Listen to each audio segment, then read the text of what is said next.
Well, good afternoon. My name is Harry Soin. I'm from Artisan Embedded Technologies, responsible for the hyperscale products. And the talk today is the challenges and the solutions in multi-vendor interop. So I'll be touching on 5 points. Essentially, I'll be starting off with the interop objective, followed by the key challenges that we face in the interop, and then I'll focus on the items that are new to this presentation, which is the peak loading, the thermal interoperability. Then we'll be discussing briefly about the next steps, and I'll summarize the conversation. So Interop, just a brief history, how did this start? So in last year around February timeframe, we started this Interop project in Rack and Power Subcommittee. The objective of this was, from a customer perspective, to facilitate a true dual source or multi-source approach.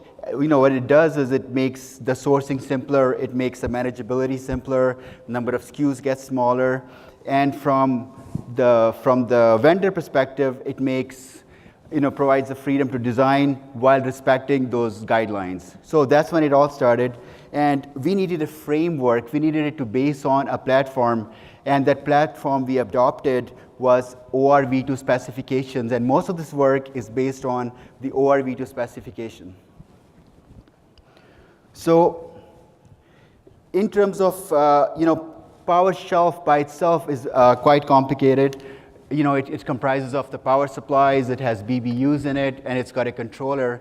And we need all of these elements to work seamlessly together. So keeping that in mind, there are electrical challenges and there are mechanical challenges, right? So in terms of electrical challenges, you're looking at the main and which people really focus on is the current sharing and the dynamic loop response. And then there is the input and the output interfaces. The different vendors will have different input and output interfaces. When the power supplies come up, the power up characteristics are different. And also, when you have an AC loss, when the two PSUs from two different vendors will come up, they may not come up at the same time, and they come up at a different time, so that needs to be addressed as well. And not to underscore the firmware compatibility, right? Their monitoring, their control, and communication, they're all different. So we needed to look at that as well. So how did we proceed with this? The framework of all this was provided by another member of our committee, which is David's son. And so from a customer perspective, they defined an outline. Okay, this is what we like to see, that these parameters need to be addressed. So we divided that down into electrical challenges and mechanical challenges. So we started off with these list of the key electrical challenges, and they are summarized in the document, and the reference is at the bottom, and that is available on the wiki, which is on the OCP website. So in terms of mechanical things, right, electrical items I touched on, the mechanical items are just as important, because when you're looking at the PSUs or BBUs from two different vendors, the dimensions are different, and there are challenges on tolerances. The pin lengths, right, because you can have two different vendors making those pins, and their shapes could be different, so tolerances play a key part in that as well.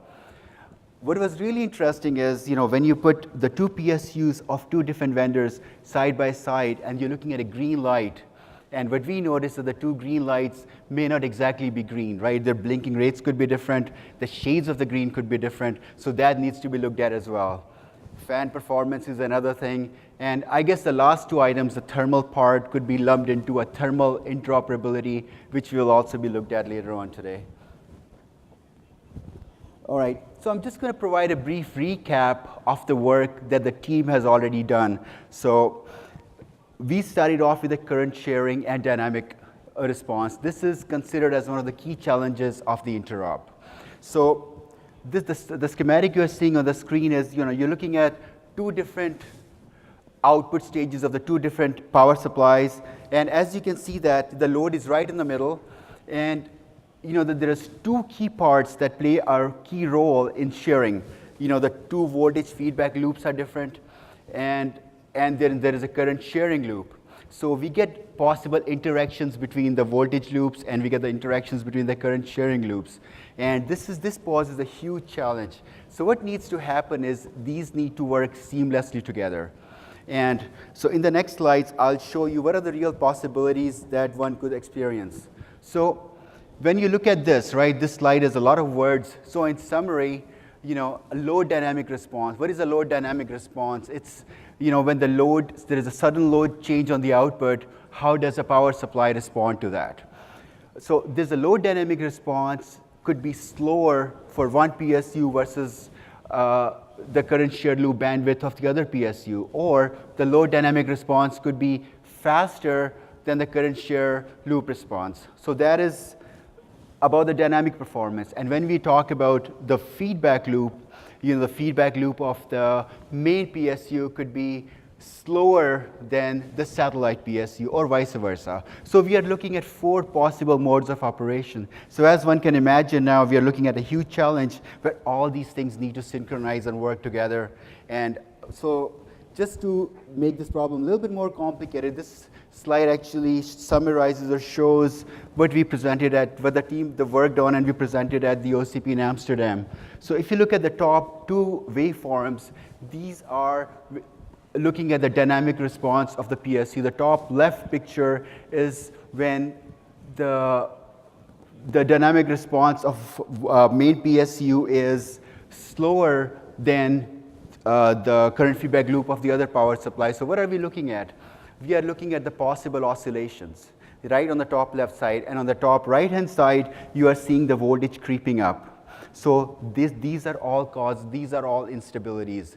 And on the bottom 2 pictures, you see the voltage feedback loop differences. So what you see here is, again, you see the main PSU fighting with the other PSU and the changing roles. So the main PSU becomes a satellite PSU and the satellite becomes main PSU. So what does that mean? It means that there is again cause of instability. So this thing needs to be avoided. So how do we go about addressing this? So team did a lot of simulations, there was a lot of analysis done and a lot of measurements done. So it was finally concluded that with just a little bit of a forethought, most of these problems could be avoided. So what essentially does that mean? It means a dynamic load response. If the dynamic load response is slower than the settling time of the current feedback loop bandwidth, 90% of these issues could be addressed. So again, this is just a forethought, and this could be built in as a part of the specification. And if one did that, then we won't have all the issues that one faces down the road. So what it means is that if you can incorporate all these changes as a part of the spec at the beginning of the project, then one doesn't have to face all these during the later on. So what were the other key recommendations? The other key recommendations were it's recommended that there should be low shear bandwidth loop, and that bandwidth loop should be in 100 to 200 hertz. If we did that, plus the phase margin should be greater than 60 degrees. And by doing that, the startup problems could be avoided. And then the hot swap, which is a big issue, those tests had absolutely no issues by doing it. So again, these become a part of the specification moving forward. This is an illustration when we took all those key learnings into account and incorporated in the design. And you're seeing on the bottom right-hand side is the current shearing of the 2 PSUs. And they track perfectly well. And this is a real example of incorporating the current shear recommendations from the previous slide. So, I mean, again, this problem is not quite simple because the power supplies must be chosen at different voltage settings. Then there is the ambient temperature that needs to be taken into account. And then there are various corner cases that needed to be taken into account. So this is compounded by the fact that there could be prototype units, then there are EVT units, and there is a DVT units. So what does that mean? It means this tested should be automated. And once we automate these tested and we do these, then we can pretty much cover corner cases and all the details. So, just as an illustration, we have a report up to 1,000 pages to cover almost all these possible cases, including the various temperature conditions, the startup, and input voltages, so on and so forth. So once you automate it, this becomes a standard process, and it could be taken from one platform to the other platform. All right, so this was the work that was done earlier. So what team has done recently is, under ORV2 spec, it does not only extends up to the normal operation, but peak loading plays a very, very important part of the whole specification. So team started to look at the peak loading, and the team also looked at the mechanical aspects and the thermal considerations. So under peak loading, under ORV2 specifications, there are two key parts. The main output could be taken up to 120% of the rated load for up to 18 seconds and up to 170% of the load for 3 seconds. So what is expected behavior? The expected behavior is the power supplies should perform under the specifications, and they should not shut down. So what did we observe when we did this? So if you see on the top right-hand side, the output voltages, when the load goes up, you see a step in the current. The current goes up to 120%, and it comes down. And you will see the output voltage stays rock solid. This is when the two power supplies are designed with the consideration of the interop. And on the right-hand side, you will see a glitch, and the output goes down to 0. So what does that mean? If you didn't pay attention to the interop considerations, then you will see the power supply shutting down, not a desired behavior. Next picture. This picture shows the 170% of the load, and you pretty much see the same thing.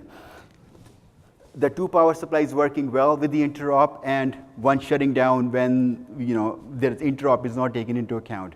And this behavior, and the interesting part is, if you take the two PSUs from the same vendor and they both go to 120% of the load, they will still keep on working together. So they only fail when you mix the power supplies together. So we looked at the causes, we tried to analyze it, and again, the solution for this is very, very simple. The root cause was that the droop was not specified for these power supplies. Now, for power supply designers, they understand what droop means. It's the ability to share current with the natural parasitics or a design of a defined impedance. And that's typically defined for most of the power supplies. But what one can appreciate, the droop for vendor A will be different from a droop from vendor B. And if the two droops are designed and specified in the spec, then the power supplies share properly. So again, in a nutshell, if we define the droop at the beginning of the project for the whole range which extends beyond the normal operation, one will not have these issues. So I touched upon the first part, which was the peak loading, so I'm going to be briefly speaking about the thermal interoperability. What is thermal interop? Thermal interop is, again, we looked at the electrical side, so I'm going to put my mechanical hat on, and it is the ability to replace a power supply by considering the thermal aspects. So again, thermal aspect, what does that mean? One has to look at the three different parts, which is the airflow, the temperature, and the back pressure. So those three things need to be taken into account when we're looking at thermal interop. In order to address it, what one needs to do is treat this as a component. So what does that mean? You treat the PSU as a component by itself. You validate that component during the design without knowing what the other vendor is doing or what the system constraints are. So if one can design that and test it, then you don't have your dependency on the system, and you can de-risk the schedule because you're treating your power supply essentially as, I would say, especially in the case of a power shelf, a long cylindrical fan with the predefined conditions. So that is the real objective which we're looking at. Now, I know this slide looks busy, and I'm not going to give anybody a lesson on the thermal or thermodynamics. So I just wanted to present teams finding exactly what they wanted me to do, which is highlight all the things that need to be taken into account when one looks at a PSU from, and what are the specifications that need to be looked at. So if you're looking at, so you have to look at the thermal impedance. That is a critical part, which is the shelf impedance. Shelf impedance by itself is a very small matter, but however, what it does is it provides the required back pressure for a power supply. So that is important. Airflow versus load. Now this is an interesting thing. You know, airflow versus load could be different for two different vendors because, you know, for a high efficiency power supply, one would have lower airflow and which may not be same for a low efficiency power supply because they need a much bigger airflow. So that doesn't help to characterize it. Then the third factor was the exhaust air temperature versus load. Now that is a very important factor because exhaust air temperature versus load will define how much air you have at the rear of the PSU exiting so that you can design the shelf components towards the rear. Fan speed versus load is another part. Now fan speed versus load is good, but fan speed versus load by itself does not provide enough information when we are talking the interoperability between the two different power supplies. PCD is you know, power conversion device or power supply in this case. PQ curve, what it does is it enables the PSU to be treated as an air moving device or just a fan. So it's a correct, so I'll touch briefly on this later. So this is a very critical part which team thinks should be specified going forward. And finally, one thing they said, another thing should be looked at is the fan control algorithm. Now, fan control algorithm is a good thing. All it does is it highlights the capability of your power supply. But it does, because two different vendors could have two different fan control algorithms. So it cannot be same, and two vendors should have the freedom to design it themselves. So, you know, one cannot specify that you have to use this fan algorithm. So you cannot make this a condition. So as a recommendation, there is two key items, two takeaway which team recommended, which is the power supply PQ curve must be specified. So by specifying power supply PQ curve, you can define the power supply as an air moving device.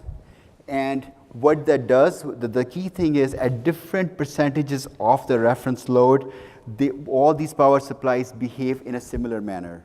So if one could do this, now you have taken a power supply and you have represented this as an air moving device, and this will allow you to replace one PSU with another PSU.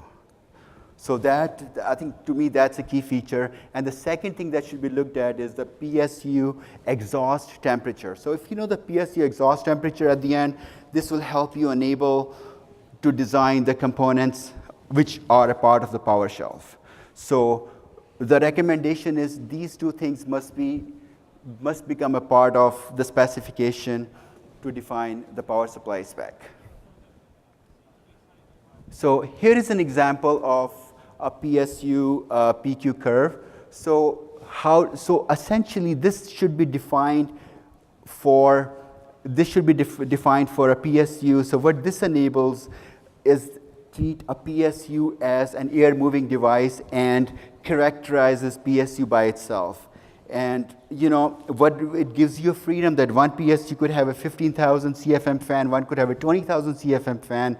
But if both of them lie within the two boundaries, I mean there is a range of course, and two PSUs will not be identical. But if they lie within that particular range, they are interchangeable. So you can achieve interchangeability by just defining your PQ curve of your power supply in this case. And you know there are multiple ways to doing it. So this has to be tested and validated. This is not a simple matter. Essentially what you do is you take your PSU, you connect the air chamber right at the end of it, and you control the exhaust.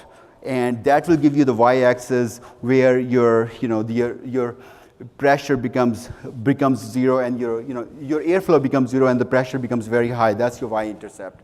And the x-intercept is where your airflow is maximum. So that defines the two conditions, and by testing you can come up with this waveform. Finally, moving towards the shelf. So we wanted to look at the shelf. So what is important? What are the important things that must be specified from the shelf to enable a PSU design?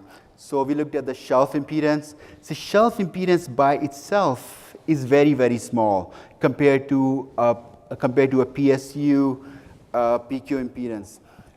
But, however, it keeps everybody honest. It will make sure that everybody is playing the same game and the reference conditions are same for everybody. Minimum airflow. Again, what does minimum airflow does? It defines the worst case conditions.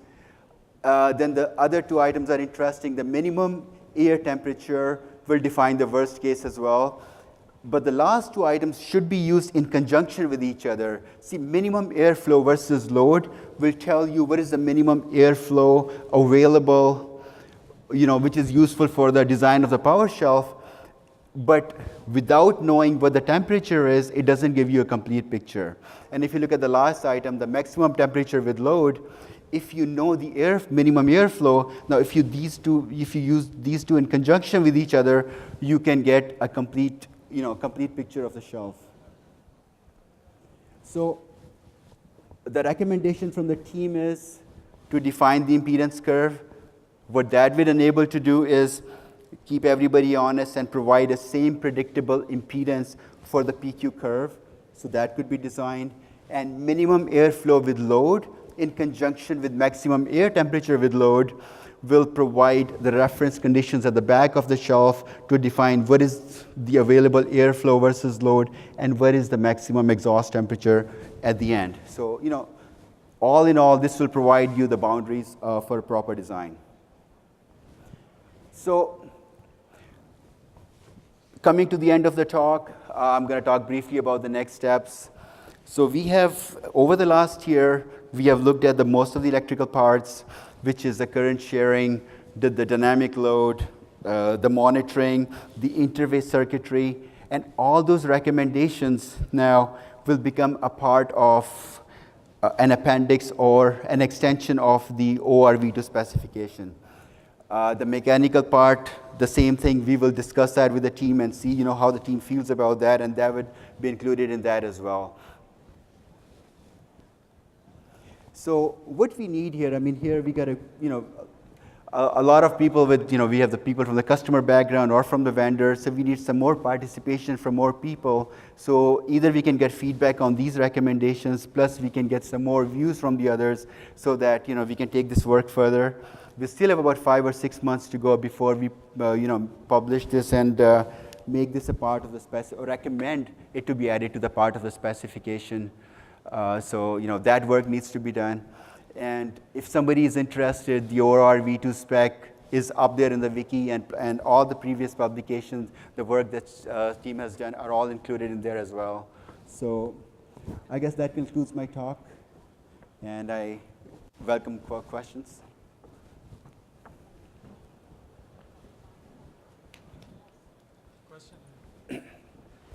Regarding the dynamic and static current sharing, which PSU is selected to be a master? How do you select a master PSU? For sharing? Yeah.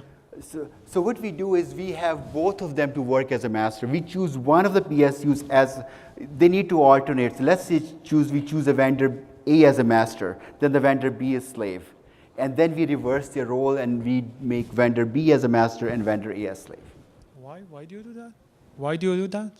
So that we check the conditions for both of these power supplies, because their feedback loops could be different, or their dynamic characteristics could be different. Yeah, I would say some of the dynamic issue that you were mentioning is because of the changing the master. If you find a way, just pick one of them only as a master, like look at which one is, look at the serial number, maybe it's highest, lowest, or date of build, or date of manufacture. Just pick always one of them as a master. You will not have that amount of issue and dynamic current sharing. Okay, I guess we can look at that and discuss that. Yeah, thank you.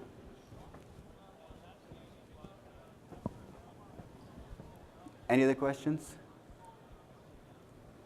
So I got one real quick. So sure. From a timeline standpoint, when do you think you'll have these recommendations out for the group to consider?